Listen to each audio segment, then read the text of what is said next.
फर्जी दस्तावेज पर सुप्रीम कोर्ट ने कड़ा रुख अपनाया है। सुप्रीम कोर्ट ने साफ किया है कि फर्जी प्रमाण पत्र के जरिए आरक्षण के तहत मिली सरकारी नौकरी या दाखिले को वैध नहीं ठहराया जा सकता। सुप्रीम कोर्ट ने बॉम्बे हाई कोर्ट के उस फैसले को भी सही नहीं ठहराया जिसके तहत गलत दस्तावेजों के सहारे नौकरी हासिल करने वालों को सेवा में बने रहने की अनुमति दी गई थी। काला हिरण शिकार मामले में सलमान खान जोधपुर की एक अदालत में पेश नहीं हुए, जिसके बाद उन्हें 4 अगस्त को कोर्ट में हाजिर होने का आदेश दिया गया है। दिल्ली के स्वास्थ्य मंत्री सत्येंद्र जैन की याचिका पर हाईकोर्ट ने आयकर विभाग को नोटिस भेजकर 2 हफ्ते में जवाब मांगा। आयकर विभाग ने सत्येंद्र जैन को नोटिस भेजा था, जिसके खिलाफ उन्होंने दिल्ली हाईकोर्ट में याचिका दाखिल की थी। पश्चिम बंगाल के बशीरहाट में सुरक्षा बल के जवान सड़कों पर गश्त करते दिखे, जबकि बाजार पूरी तरह बंद नजर आए। वहीं बशीरहाट हिंसा पर बीजेपी और टीएमसी के बीच जबानी जंग तेज हो गई।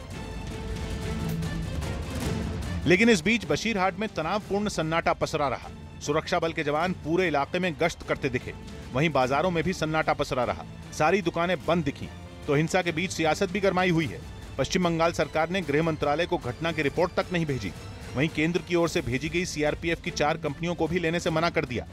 गृह मंत्रालय ने कुल 8 कंपनियां यहां भेजी थीं, जिनमें पश्चिम बंगाल सरकार ने सिर्फ 4 कंपनियों को ही बशीरहाट जाने की इजाजत दी, जिसके बाद मामले पर सियासत और गर्माती दिख रही है।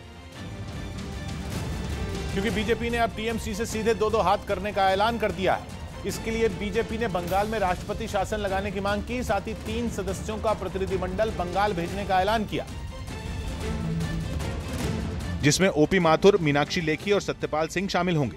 ये लोग हिंसा में मारे गए कांति घोष के परिजनों से भी मुलाकात करेंगे। कांति घोष जी हमारे कार्यकर्ता हैं, हमारी पार्टी कार्यकर्ता जाएंगे और रोकेंगे तो ये तो अप्रजातांत्रिक कार्य है। वहीं बीजेपी नेता रूपा गांगुली ने ममता बनर्जी पर धर्म के आधार पर भेदभाव का आरोप लगाया। बंगाल में कम्युनल डर जो फैलाया गया है, ये तो ममता जी ने प्रश्रय देते देते बीजेपी ने हिंसा के लिए बंगाल सरकार को जिम्मेदार ठहराया, जिसके बाद टीएमसी ने भी पलटवार किया। इसके लिए टीएमसी के राष्ट्रीय प्रवक्ता डेरेक ओब्रायन ने प्रेस नोट जारी किया, जिसमें उन्होंने बीजेपी पर माहौल खराब करने का आरोप लगाया।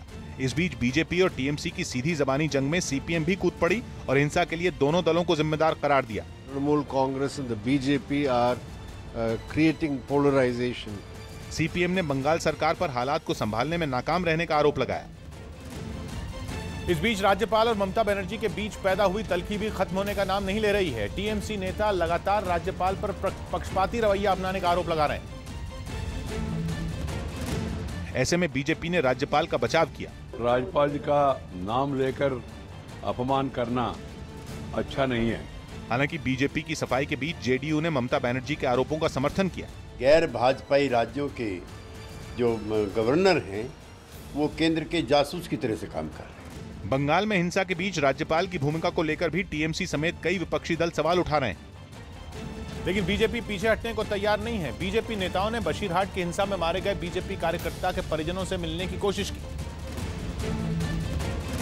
इसके लिए बीजेपी नेता कैलाश विजयवर्गीय और दिलीप घोष उस अस्पताल पहुंचे जहां बीजेपी कार्यकर्ता के शव को रखा गया, लेकिन जैसे ही दोनों नेताओं की गाड़ियां यहां पहुंची, पुलिस ने रोक दिया।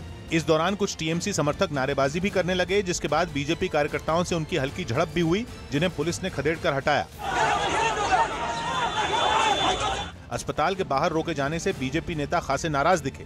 उनके परिवार से मिलने आए थे। टीएमसी के लोग और गुंडे यहाँ हमारे गाड़ी के ऊपर आक्रमण किया। हम पीड़ित परिवार से मिलने आए, हमें मिलने जाने से रोका जा रहा है। बीजेपी नेताओं के पहुंचने की वजह से यहां सड़क पर लंबा जाम लग गया और खूब हंगामा हुआ।